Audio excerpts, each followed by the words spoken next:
Hi Sagittarius, welcome po. Tingnan natin kung ano yung naghihintay sa'yo sa buwan ng Oktobre.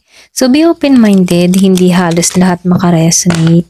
Thank you nga po pala sa mga nagsusubscribe, sa mga bumabalik. Maraming pong salamat. So start na tayo Sagittarius. Ano yung naghihintay sa'yo ngayong buwan ng Oktobre? Ayan. Give me the message for Sagittarius.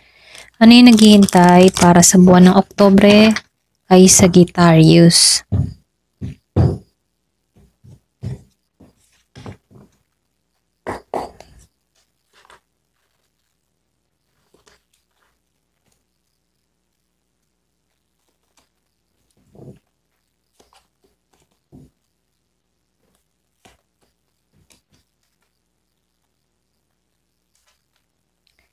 Yung iba sa inyo, nakikitaan ko dito, meron kang ma-achieve, meron kang ma-accomplish. So, lumalabas dito, magiging masaya ka na. Okay?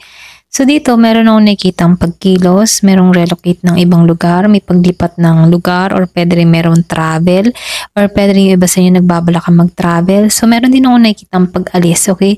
Pag-alis ng bansa, or pwede rin tatanggalan mo na yung lumang ikaw, okay? So, yung iba sa inyo, handa ka na sa pagbabago, handa ka na sa panibagong journey na kung saan may galak at saya, okay?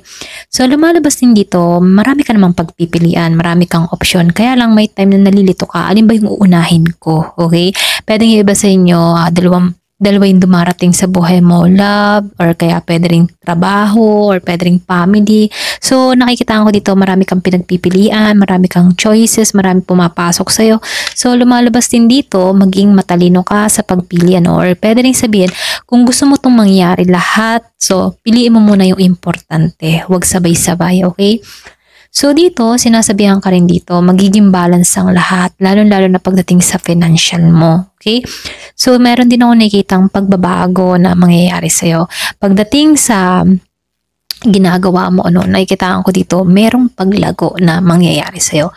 Yung iba sa inyo, matatamasa mo yung recognition. Pwedeng meron kang balak, or pwedeng meron kang ginagawa sa social media, or pwedeng ikaw yung tipo ng tao na vlogger, content creator. So, nakikitaan ko dito yung pagkilala, okay? Yung iba sa inyo makikilala yung iyong gawa, okay? Kung ano man yung mga pinagkakaabalahan mo, kung meron ka mga talent, kung ano man yung mga ginagawa mo, binibidyo mo, nakikitaan ko dito yung pagkilala. At maraming taong hahanga sa abilidad mo, sa kakayahan mo, at sa talento mo.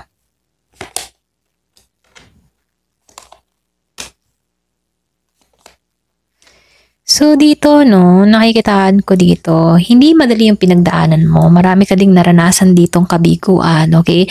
Meron ka ding naranasan na betrayal na kung sana, no, dun gumuho ang mundo mo. Pero ganun pa man, dahil mabuti ang Diyos para sa'yo, no, nakikitaan ko dito, bumangon kang muli. Lalo ka pang biniyayaan dito. Ito lang nakikita ko dun sa iba sa inyo. Marami kang pinagdaanan pero lalo kang biniyayaan dito, okay? So dito, pagdating sa financial, no, magiging stable ka. Parating to sa buhay mo, okay? So, nakikitaan ko rin dito yung mga kahilingan mo. Ano man yung hiling mo ay masasakatuparan mo. Pwedeng hiniling mo to noong nakaraang taon, buwan, okay? So, meron akong nakikitang pagkilala or pag matutupad yung iyong kahilingan. Wish granted, kumbaga, okay?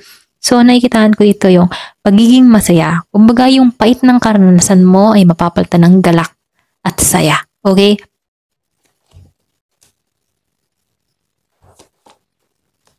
Wow. So dito, no, yung iba sa inyo, meron kang inalisan, tinalikuran, or pwede rin sabihin, meron ka ng mga binago sa sarili mo. Ito lang nakikita ko, no, andito ka sa punto ng buhay mo na meron ka ng ginagawa, meron ng kabuluhan, meron ka ng binabago sa sarili mo, at handa ka na talaga sa pagbabago. So, nakikitaan ko dito, meron kang pait ng karanasan na kung saan yung iba sa inyo nagpa siya ng talikuran to at handa ka na sa pagbabago, okay? So dito, meron akong nakikitang tao na darating sa buhay mo, magpapatibok sa puso mo, or pwede rin sabihin na meron ka ditong ini-entertain na bago, okay? Yung basta nyo equal and balance yung nakikita ko dito. Pareho kayo ng intensyon, pareho kayo na nararamdaman. Yung iba sa inyo, kung meron kang kadiling na Scorpio, Cancer, and Pisces, lumalabas dito na magiging mas malalim pa to. Kung bago pa lang to, nagkikilanlan kayo, no, nakikitaan ko dito na mas lalo pa kayong lalalim yung connection nyo, okay? So dito, nakikitaan ko dito, siya yung tipo ng tao na romantiko. Hindi ka nito babaliwalain, hindi ka nito dededmahin, hindi ka nito, yung ba tipong hindi ka niya isa-second priority, ikaw lagi ang first priority ng tao na to, okay? So dito, nakikitaan ko dito, palaguto ng palago, palalim ng palalim yung connection hanggang tumungo kayo sa family, okay?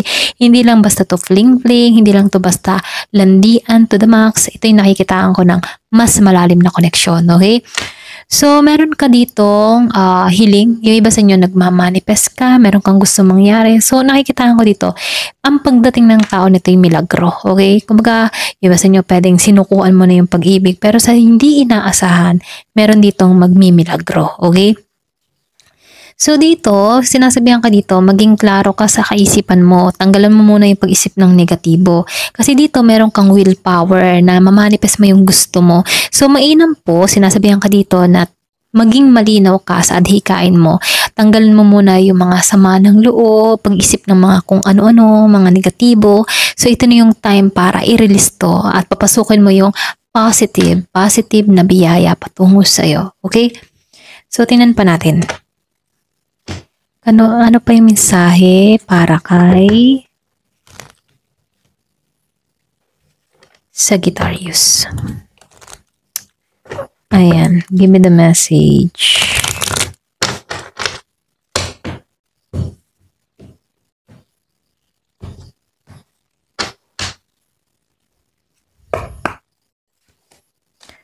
So, paradise na, no? Paradise na yung naghihintay sa'yo. Happiness. Kumbaga, tuloy ang saya, okay? Hindi lang ikaw yung magsasaya dito, pati tong kapartner mo sa buhay dito, okay? So dito, sa hand of card, nakikitaan ko dito, take a chance. Yung iba sa inyo, ito na yung time na bigyan mo to ng pagkakataon, ayan. So, nakikitaan ko dito na yung iba sa inyo, pwedeng takot kang sumugal, takot kang magmahal, or pwede rin takot kang sumubok, ano. Hindi mawawala sa sarili mo yung ganung pangamba, lalo na nasaktan ka na dito. So, normal yun, ano. Kaya lang, dito, sinasabihan ka dito na, syempre, kilalanin mo munang maigi, no, bago mo sarahan ang pinto para sa taong ito. Ayan.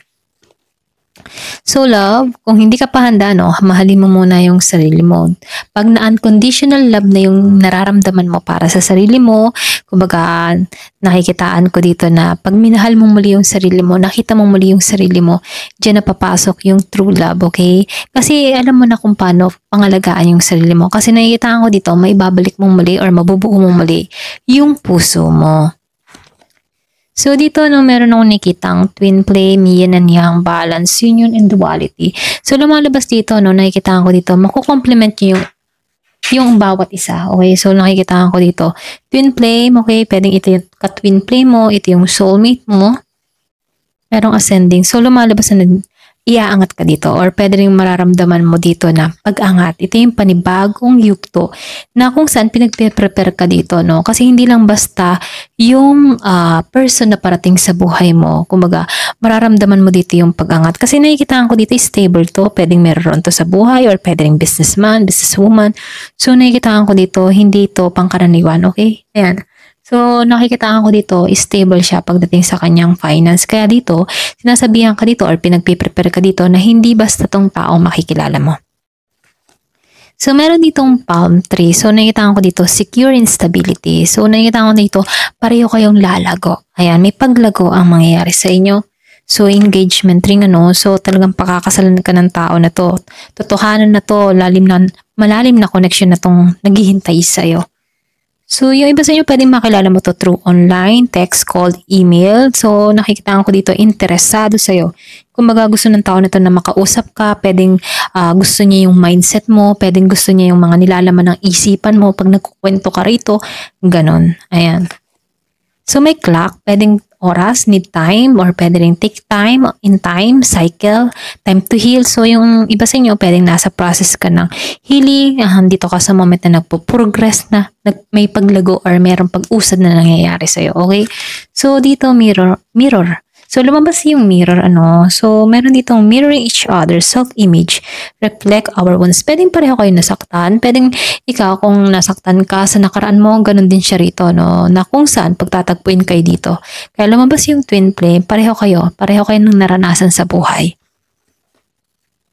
So, meron separation, no? Di ba? Sinabi ko nga kanina, no? Pareho kayong naranasan sa buhay. Pwedeng nasaktan ka, ganun din tong tao na to. Ayan. So, ito na yung time, para ayusin. So, yung iba sa inyo, nakaranas ka din ng silent treatment. Pwedeng meron ditong tao na inabandona ka, okay? Na nahimik siya, ganyan. So, meron dito nag-iisip, okay, yung taong na nag-abandona, nag-silent treatment, pwedeng ikaw ay nag-stop ng pattern about dito, pwedeng hindi mo na to mini-message pa, pwedeng tumigil ka na rito, ganyan. So, dito, marami kang mga natutunan sa nakaraan, pero itong tao na to, nakikita ko dito, meron dito nagre-reminiscing, okay, or pwedeng meron nag-iisip sa'yo, okay? Pwede nagkakaroon na to ng pangunawa. Kaya dito, meron ditong na binabasa yung mga mensahe, pwedeng yung mga text nyo sa isa't isa. Pwedeng yung iba sa inyo, meron kang ex na nagbalik tanaw, okay? Pwedeng meron siyang na-miss sa conversation nyo, pwedeng inuulit-ulit niya yung usapan. Kaya dito, meron dito nagkakaroon ng pangunawa, okay? Ayan, hanggang dito na lamang po. Thank you for watching. Love and peace.